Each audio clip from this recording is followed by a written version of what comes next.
They say that a good founder has had 10 fails. Probably had something like that before. 10 projects that didn't work to get you to the thing that works now. And it was always off the side of my desk. The mindset for me during IBM was, what can I learn for me being an entrepreneur in the future better? Whether it be coding, learning analytics, whether it be learning how to understand numbers, strategy, it was that. But then also when you're younger, it's also what experiences can I get? Where can I travel to? Where can I meet really cool people? It was with that in mind I approached my career. Welcome to Brave. Learn from Southeast Asia's best tech leaders. Build the future, learn from our past, and stay human in between. No BS on success. I'm Jeremy Au, venture capitalist, serial founder, Harvard MBA, science fiction nerd, and dad of 2 daughters. Every week, we debate startup news, interview changemakers, answer listener questions, and share personal insights. Join our movement of over 40,000 members and get transcripts, resources, and community at www.bravesea.com. Stay well and stay brave. You don't want to miss Geeks on a Beach, the unique premier startup conference in the region. Join us from November 13th to 15, 2024 at J Park Island Resort in Mactan, Cebu. This event brings together tech enthusiasts, investors, and entrepreneurs for 3 days of workshops, talks, and networking. Register at geeksonabeach.com and use code BRAVEC for a 45% discount for the first 10 registrations and 35% off for the next ones. Hello. Hello. How are you? Good. It's good to see you again, and excited to have you share a little bit about yourself. Serena, could you tell us about yourself? Yeah. Hi, Serena, founder of Fuzzy Sequence. I'm building a sales AI platform that helps 10x your sales growth. A bit about me. I started off my career at IBM when I was 19 years old, did an internship and actually spent about 7 years there. I was very lucky, was able to travel and work on all these different types of projects. The good thing about IBM is that it's such a large business. I was able to go to US, China, India, and probably had about 10 different roles. And then after that, I was very lucky. One of my clients offered me a role and moved to help lead their strategy and transformation team. And then had the startup itch, took a gap, and my bosses encouraged me to start my own business. Tried to start my own business, didn't do so well, and realized that I was good at the 1 to 100. So I'm very good at scaling, but I'm very bad at the 0 to 1. So I spent the last 3 years at 0 to 1 businesses. So I was at a 10-person startup, a 50-person startup, and most recently a 200-person startup. And then last year felt, you know what? I feel like I can do it now. And last year quit that and now I'm building Fuzzy Sequence. So, Serena, could you share about what you were like as a student? Ooh, what I was like as a student. I think I was actually pretty hardworking, but actually no, I'll take the 2 extremes. I know that I can learn things quickly, so I'd leave things to the last minute, but I can learn things really quickly, so then I'd get high results. So I think I'm the 2 extremes where if I really like something, I'd put a lot of effort in and I'd work really hard and I'd do really well. But then things that I really don't like, I wouldn't spend time on it. As a student in Australia, my parents were tiger parents, so I had tuition every day. I did sports every day. I also did musical instruments, did tennis, did swimming. My parents made me wake up in the morning to do squad and then played netball, did dance. Actually, random fact, I was part of the National Cheerleading Association as well. In high school, I also loved co-curricular, so was vice captain of the school back in high school as well. Yeah, I did a bit of everything. I've always really liked doing things and making the most of every opportunity and just dabbling into a lot of things. And I think that's part of actually why I like being a founder, because you have the opportunity to do everything. In uni, similar, did a lot of co-curricular, loved meeting a lot of people. And in uni, I did commerce and I did business information systems, so IT and commerce, majoring in finance. It's so funny. When I was in a school that was quite academic. My friends did med, they did legal, they did all the traditional Asian subjects that you had to do. And I remember I wanted to do that as well. So all my friends went to Melbourne Uni and I wanted to go to Melbourne Uni. My mum actually made me do IT and I didn't want to do IT. I remember that night I got my grades and I'm like, I don't want to do IT. It's for nerds. And mum's like, IT is the future. Trust me. And this was, 12, 13 years ago. And you know what? It's been the best thing I've ever done, actually. So grateful to my mom who made me do IT, who made me learn Chinese. And now it's opened a bunch of doors for me. Incredible. And there you were, and then you started out for your first jobs. Could you share a little bit about that early career history? Yeah. So I probably had my first job when I was 19. I was an intern at IBM and I was doing SQL databases. So pretty much dealing with large data and being able, and in the procurement department. I was working on one of Australia's largest telecoms provider, where we're essentially helping them save costs and automate all of the processes. It was a pretty cool job because also met a lot of friends, and weirdly enough, a lot of my friends that were interns are now like senior leaders at all these other tech companies. I remember it was that job that made me realize I wanted to do something more. I knew I wanted to do something big, and initially it was CEO, but I realized I had to listen to this person and this person. I always felt like I could do something better, and always felt like I had a better idea. I might not have, by the way. It could have been just ignorance, but at the time I felt like I could do something better. And I watched this movie when I was 19, and I get asked like, what made you want to be a founder? And this is probably going to be really silly, but I watched Social Network, and there was a Me scene. too.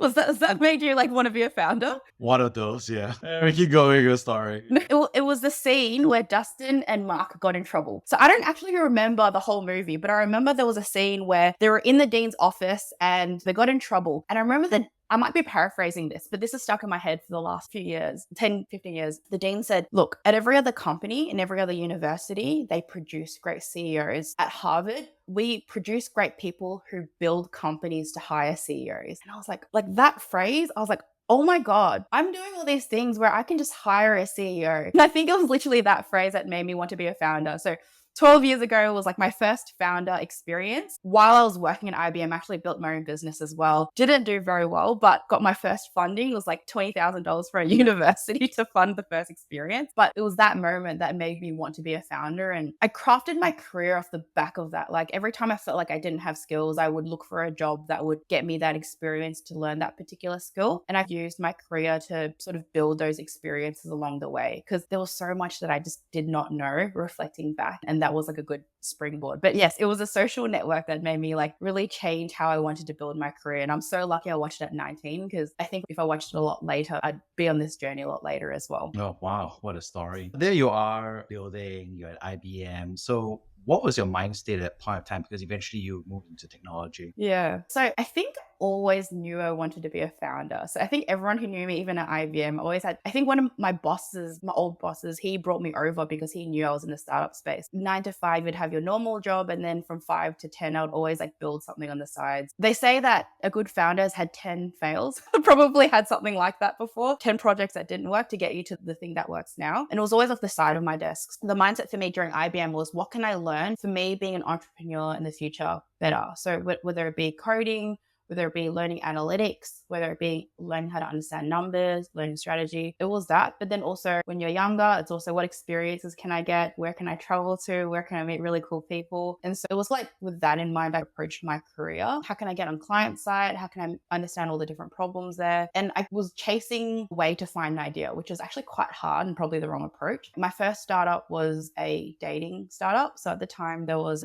Tinder or there was Match.com. And it's funny now because now I've met Peng in real life at some of the events in Singapore. But at the time, you'd either have Tinder, which is a swiping motion, or you'd have Match.com, which you'd have to fill out this huge form to even meet one person. And there was nothing in between. So what we tried to do was optimize the experience to meet people. There's a lot of variations in place where, for example, if you're successful, it actually means you lose a customer. So LTV is actually quite low. If you optimize on certain things, you actually lose out on the experience. So one of the other things is I'm also not a very romantic person. So probably wasn't the best space for me as well. So it made me really dig deep into, okay, if I were to build something, I should do something that I'm relatively good at and what I love. And it's been, I think, been on quite a journey to figure out what I like and not like more, which is part of why I'm doing fuzzy sequence at the moment. But yeah, that's a different conversation that we can get into. Well, that definitely is very similar to Social Network then, because you literally made another dating site, Mark Zuckerberg. Pretty much. And so there you are, and then you joined a few startups. So how did you make those decisions to work at those startups? Yeah, I think I looked at what I wasn't good at and what I needed to learn, to be honest. It was very introspective in that sense. I knew that I wanted to lead some product teams. I knew that I also wasn't very good at marketing. I'm a tech person by trade. I'm a strategy person by trade. And the startups that I joined all were incredible at getting their name out there, branding, marketing. The last startup I was part of, they raised 89 million for their Series A. So absolutely incredible. And seeing the team and how they even do the brand voice, how they get in front of customers. And so with those, even the 3 companies, like I was very intentional with how you do marketing and how you learn about marketing. And one of the things that I learned from one of the founders of the first startup is, and I think the perception of marketing was always, you have to be creative. You have to do something bold and something new. And I always thought that. And I always thought, oh, I'm just not very good at that. But actually that was the wrong mindset. One of the founders, she actually mentioned, she was like, oh, what can you see that's trending and how can you make it 10 times better? And actually a lot of it is, it's Steve Jobs' quote where good artists copy and great artists steal. And what can you steal but make it even better than the actual thing is? And so I've just taken that, like I've looked at what people I like and respect do, and I just think of how I can make it better and replicate it. And I've really thought about it the last 6 months, especially. I mean, we're still in beta mode. Our product's still out there, but it seems like when I go to events, people know who I am. They know our brand, which is actually quite heartwarming. And I think that was a big lesson learned. Like doing marketing really well is something that I've actually thought about a lot. And then the other side is doing product really well. How do you scale from a 10 person to 50 person to a 100 person? And each time the skill sets required are different, even to the point that engineers are different. I've realized you can't hire people who've been at large corporates at smaller startups, and smaller startups, you need the engineers who are good for smaller startups. There's a particular skill set for scaling as well. And you actually need different types of people at every different stage, or get them to grow at every single stage, because otherwise it's actually quite tricky to scale with the business as well. So that was a very interesting insight for me. So 0 to 1, 0 to 10 is all about how do you build things quickly? If a customer complains in the middle of the night or the customer wants something, how do you build it within the next week to keep the customer happy? And you have to have really quick iteration cycles. One of the things that I did realize was if you don't have the right coordination, incidents happen, things occur, and there's a lot more flow and integration that needs to happen between each of the teams to make this thing happen. And so the mindset and the culture and even the workflows for a 10 person versus 50 person and versus 100 person and 200 is actually very different along the way. You need to reinvent the processes and the workflows from a 10 person to a 50 person to a 100 person. And then on the contrary, if you're at a 10 person startup and you're trying to implement 200 person processes, you're over planning, you're overdoing it. Like you don't need everyone to know. You need to get the thing done, and you need to get to your customer quickly. And so the mindset and how you're growing the team and how they think about communication and change management is so important throughout the process. And so the processes and workflows are actually so different along each step, and being able to build each time and reinvent each time is so important as well. You know, you said that you enjoyed corporate in the past. Could you share more about why you had enjoyed corporate as well? Yeah, I think with corporate, I really liked it because you have so much opportunity. And I think a lot of people like corporate because to some extent, budget's unlimited. You have such a large team. Why I loved IBM and ANZ is you can tap on anyone you want on the day. As a startup, if you don't know something, you have to build a relationship, find mentors, bring people together. When you're at a large company, there's always an SME that knows something that you don't know. And even with IBM, there's like 20,000 people that you can ping in from America or US or wherever. And so you want to learn about topic A, you talk to your boss, and your boss will introduce you to someone, or reach out to their network to introduce you to someone. And so I think the learning and being able to tap into networks happens a lot more quickly. It's not saying that you can't do it within startups, but it's a lot harder, especially when you're resource constrained as well. But how I've replicated in startup was being able to make the right friends to teach me the right things. But in a corporate, it's like part of your job to give back to the community. I think that's part one. So learning. The second part is at ANZ, I was very cushy, right? You have a 200 plus K job, you get paid well. Everyone around's actually super lovely as well, and everyone wants to help. I loved corporate as well because there was a lot of structure. You know what you're going to do, you know what the roadmap looks like, but also everyone's very cohesive, and I also had the best team. So I think contrary to why people want to start a lot of startups, generally people hate corporates. I, on the opposite end, love corporates. And I think that's one of the reasons why I'm with Fuzzy, like I've decided to target corporates because I really like that space and I really like the people there. So yeah, a bit different for me actually. Yeah, could you share about what you're building with Fuzzy Sequence and how it works at corporates? Yeah, definitely. How I started Fuzzy Sequence was I was actually building a different software at the time. I'm building a completely different startup. And one of the things that we were asked, like, so with our investors, there's two metrics. One is obviously MRR. The second metric in lieu of MRR is how many meetings can you get booked? And so MRR is very dependent on how forms your product, how far you can get the product to be to sell the product. But the second one with meetings, I had control over that. And so I remember talking to one of the managing partners, and he's like, okay, guys, you need to get as many meetings booked per week and you need to increase the meetings booked per week. And so I thought about, okay, how do I do this? And I looked online, I looked at all the different softwares, but they were all point solutions and they're all doing slightly different things. But the outcome that I wanted was meetings generated. And when I looked at all these different tools, I was thinking there's a lot of redundancies of different of products that you don't need, but there's little bits here and there that really optimize the process. And so week after week, I started getting more meetings booked than anyone else. And it's because I use these 7 different tools. And I remember like one of our partners said to me, Serena, like, how are you getting all these meetings booked? And I'm like, I don't know. And then a lot of my batchmates were like asking me, how do I get done? And I started teaching a lot of people. And then one day I was like, what if I just because as a founder, you don't make a lot of money. I thought, what if I just were to do this as a service on the side? And one of my mentors like said, oh, this could be a good way for you to make money. And I'm like, is this why I did this? Like, am I trying to build a services business or am I trying to build a product business? And my dream is the lofty dream of wanting 100 million revenue. And I'm like, I'm not going to be able to do that with a services business. What if I were to build a product? And that day I took what I thought would be a good product and put it into a Figma design. I showed a few people, and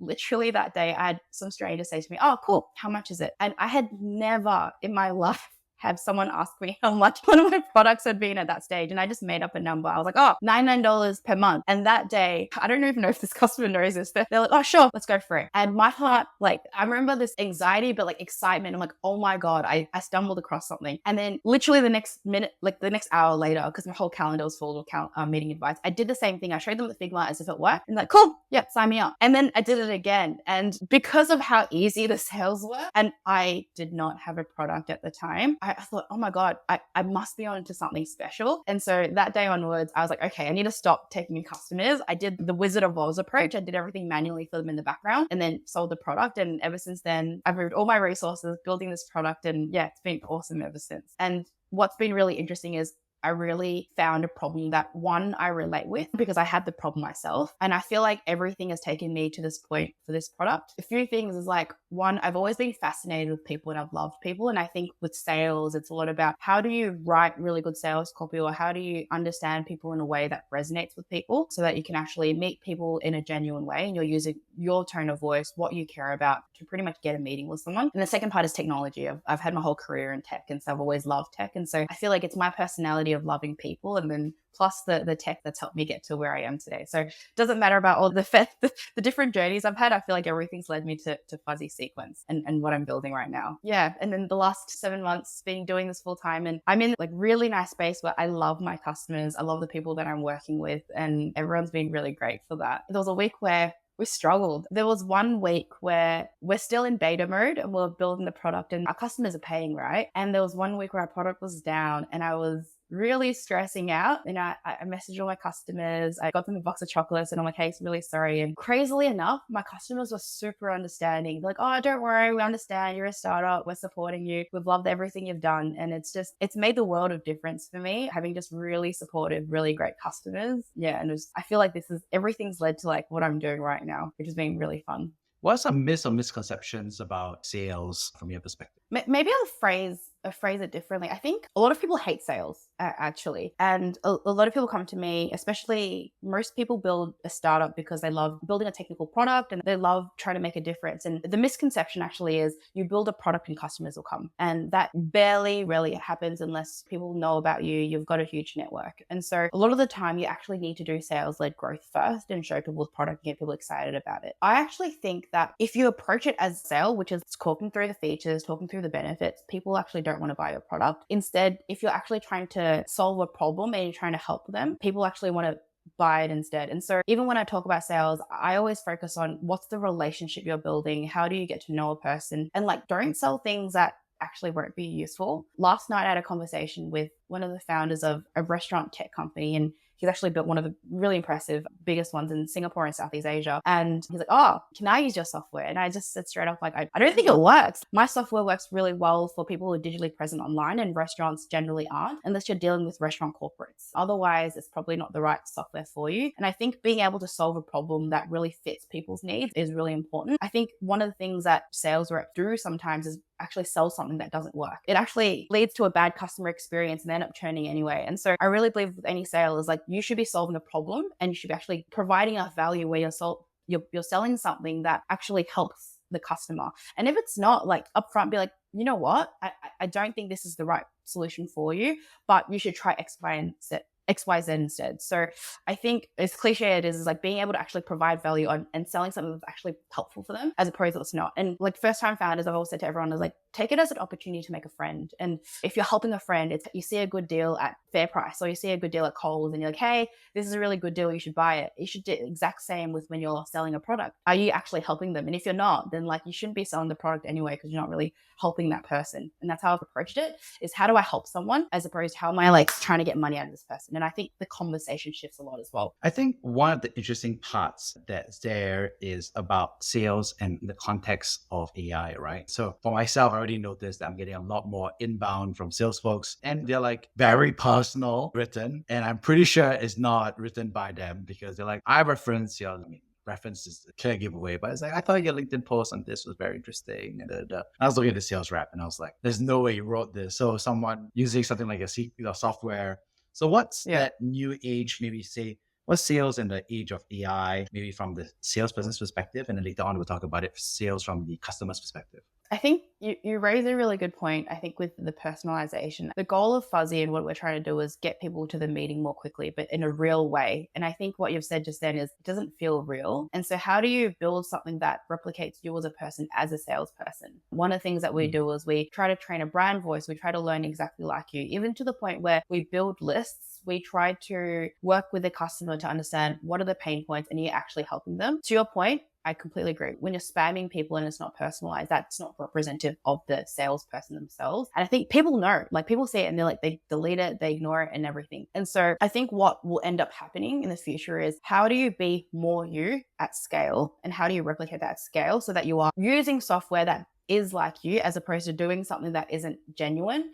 And I think that's what will actually make the difference in 5-10 years is how do you be you and people get to meet you as a person as opposed to like what you said, like this generic, doesn't sound real software. And you look at that person that you know that they didn't write it. And I think that's the difference between the two. And how do you think about it from the perspective of the customers, right? If every sales rep is writing and being you at scale, then obviously you're going to get a lot of messages and emails that are very personalized. How do you think customers are going to react or think through this process? I mean, obviously it's also going to take some time to process as well. Yeah, no, good question. I actually asked customers on this as well. I'm like, hey, how do you feel about this message and how would you react to it? And most customers said, if it's relevant, I'm okay to have the conversation. If it's not relevant, it pisses me off. So there's two extremes, right? One, sometimes they're actually looking for that software and they've posted it in their network. And if someone's taking the time to actually look through what they need and then come with a tailored solution, that's awesome. It's actually saved them like months of work. And so they really appreciate that. On the other side, and this happens to my partner posted about a Web3 blockchain event he went to 5 years ago. So it's not even the last 3 years, it's 5 years ago. And it was a hackathon because he wanted to learn about this space and it was a one event and he's only posted about it once. He still gets Web3 connection requests and development requests till this day. And I think that's what pisses people off. And he's like, people are asking me about Web3 needs and there's nothing, there's no skill profile, there's nothing in my job history, there's nothing there except for that one post that I did 5 years ago, and that pisses people off. So I think it comes back to what you said. One, authenticity. Are you actually approaching the right people in the right way and you're talking to people in the right way that actually resonates with them? Two, are you solving a problem that actually they have? If you're solving a problem that they don't have, Web3 versus the solution that they're looking for, people are going to get pissed off. And I think the third one is being able to not spam. And I think building personalized experiences off the back of that's really important. So at the moment, where I see it being is how do you learn more about the customer so it's authentic to them? How do you learn more about the salesperson and the company so it's authentic so you're building the relationships together as opposed to things that don't hit the mark? And I think if you're solving a real need, whether it be from a sales perspective or someone needing a product perspective, then it's okay. But then if you miss the mark, then yeah, I think people get really annoyed. And I would get annoyed as well, especially like someone's messaging me and it's like one of the best examples is people like to me, hey, we do B2B lead generation or we do sales generation or we help you get more leads. And straight away, they haven't even bothered to look at my company's profile. They haven't even filtered the list that they've made because that's what my company does. And it just really shows that people haven't taken the extra care. We always recommend our customers, like, you should know your list.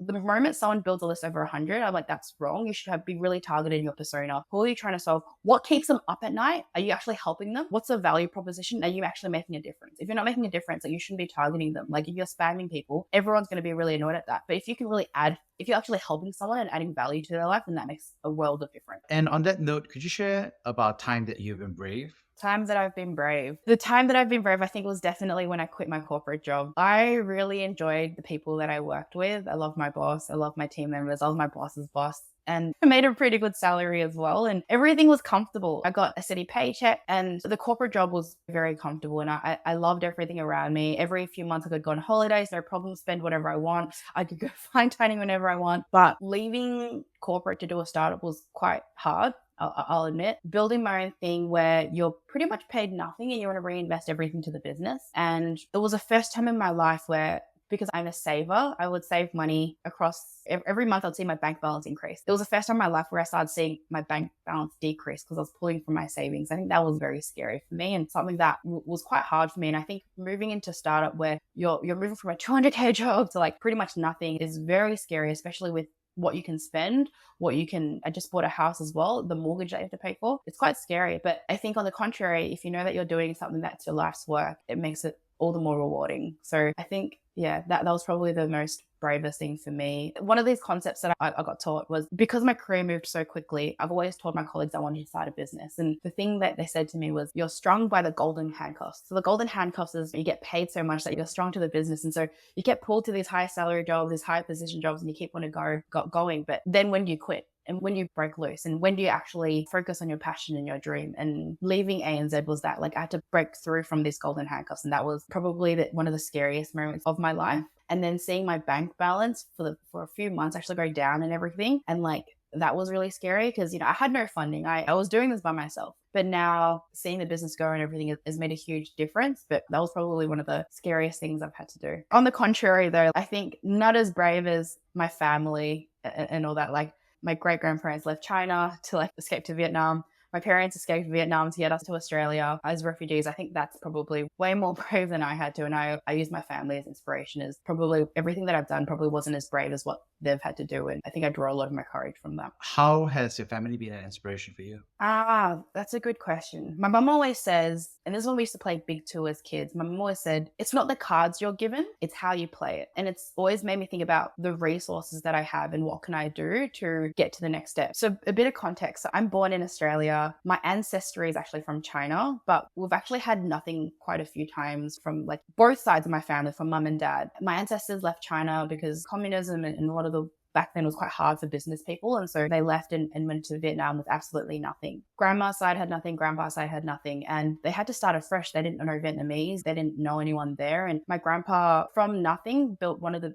most successful. So for motorcycles, there's a lot of spare parts. And so he made friends with the guys at Honda, Yamaha, and they built one of the biggest motorcycle spare parts providers in Saigon. But communism struck and pretty much you couldn't be rich in Vietnam. And it was terrifying. Like, they'd have the Viet Cong come in every day. And my grandma tells about the stories where they'd come in and try to look through a house and see like any finances. And my grandma, I remember a Chinese movie we were watching when we were kids, and grandma's like, oh, I've met her before, but I had to burn all the photos because back in the day, if you had any photos with anyone outside of Vietnam, that was risky. And my grandma, my grandpa were super brave, like even to the point where they had 5 children. They were all under 10 years old, and they brought my mom, my aunties and uncles, and they just left. They didn't know where they were going, and they escaped. And the first time they weren't successful. And like my mom and my uncles and stuff, they were in primary school. They were like under 10 years old, and they actually went to jail, which is scary. First time, my grandma was like, we have to escape. We have to leave Vietnam. And at the time, my uncle Eric, he loved Bruce Lee, and we call him now the lucky child, but practicing and copying Bruce Lee, and he broke his leg. And so that day, the morning that they had to escape Vietnam, they couldn't. And so my grandma, my uncle Eric was left behind. And that morning, my grandpa was like, doesn't matter. We're going to have to go with the 4 children. You can come first. So my grandpa took the 4 children, my mum included, to escape. And they had a friend that was writing a letter to them at the time and says, you should come. We're having the best life overseas. Come and get us. And that was my grandpa's friend. And he took the 4 children, and it actually turned out to be a trap. And so my grandpa, all the children were actually taken by the Viet Cong, and they were put in jail, and all the kids were actually quite young. Luckily, apparently my grandma was telling me that there was a drunk guy that went past the jail one night, and my grandpa said, go to my wife, go to this address and tell her that we're here and she will give you money. And luckily my grandma knew. And so my grandma, she was super brave. She went to the jail and actually like essentially had to bribe them to bring the family out. And so while that happened, my grandma, she had to save money, get all the money, try to figure out from family friends where they could borrow to save for the next time to be successful. But in the meanwhile, when everyone was in jail, she kept getting letters from her husband, my grandpa, saying, we're safe, come over now. And luckily they had a secret code to each other. And my grandpa never wrote the secret code. And my grandma knew, because that secret code wasn't written, that they weren't safe. So she kept getting these letters, and her friend, her neighbor, kept saying, oh, you should go now. They're all over safe. They're having the best time. You should go. And my grandma stood her ground and said, I'm going to think about it. But secretly, she knew that her family wasn't safe because the secret code never appeared, which was very smart of her, which I would have totally fallen for. And so a month later, luckily that guy came to my grandma's house, asked for money. My grandma gave him money, and she knew where her children and her husband was. And so they, she was able to get them come back home, and they decided again, save a bunch of money before they could escape the second time. And that's why Uncle Eric, we say, is the lucky uncle. And yeah, they escaped. And the second time around, they didn't know where they were going. They were on a boat, and luckily the boat landed in Malaysia, and they were lucky that they could come to Australia. And Australia welcomed them with warm arms to come to the refugee camp. And my family started fresh. My grandpa and grandma started a Chinese restaurant business, which was really good. And all my aunties and uncles in their own right are super successful. Like, they came to Australia not knowing any English. They were like less than 10 at the time. And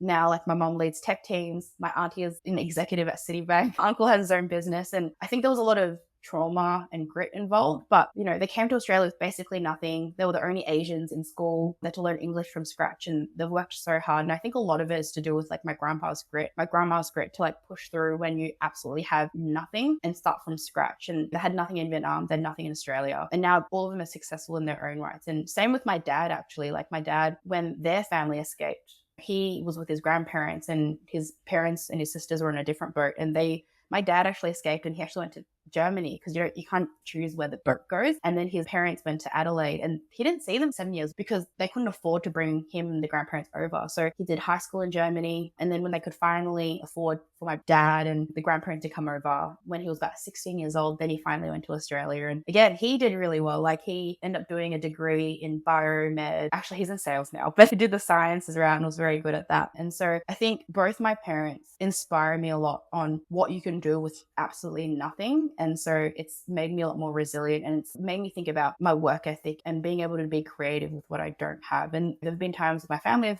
it's been quite hard, where we have nothing and we bounce back. And I think through my grandparents, my parents, even my childhood, like, we've had periods of nothing and we bounce back. Yeah, I think that's really formed how I approach life and how I approach tough situations. And even now, like, raising money, everyone says it's a downturn and it's a hard market. And my whole thinking is, it's fine. It's only what's happening right now, but I know we'll be successful in the future. We just need to put the steps in place. When the steps are ready to go, we'll just flip a switch and we'll be growing really quickly. So I think they really taught me, and especially my grandpa, like, one, working hard, and two, being creative with what you don't have. I think that's been really crucial for how I've thought about life. Wow, what a story. Thank you so much for sharing about that. On that note, I'd love to wrap things up. So these are 3 takeaways I got from the conversation. First of all, thank you so much for sharing about your early career and how much you enjoyed corporate life with a cushy job, and kind of steady paycheck, and being able to save money. So fantastic. And I really empathize with that as well. Secondly, thanks so much for sharing about Fuzzy Sequence in terms of sales and sales automation, and how, from your own experience as a sales representative that was trying to book meetings, how you've really improved the productivity of getting that done. And lastly, thanks so much for sharing about your own family experience, about how your grandparents inspire you in terms of their flight from Vietnam in order to have a better life. And I thought it was such a harrowing tale about all that luck, bad luck, good luck, secret codes. They definitely are inspirational role models. So thank you so much for sharing, Serena. Thanks for having me, Jeremy. Thank you for listening to Brave. If you enjoyed this episode, please share the podcast with your friends and colleagues. We would also appreciate you leaving a rating or review.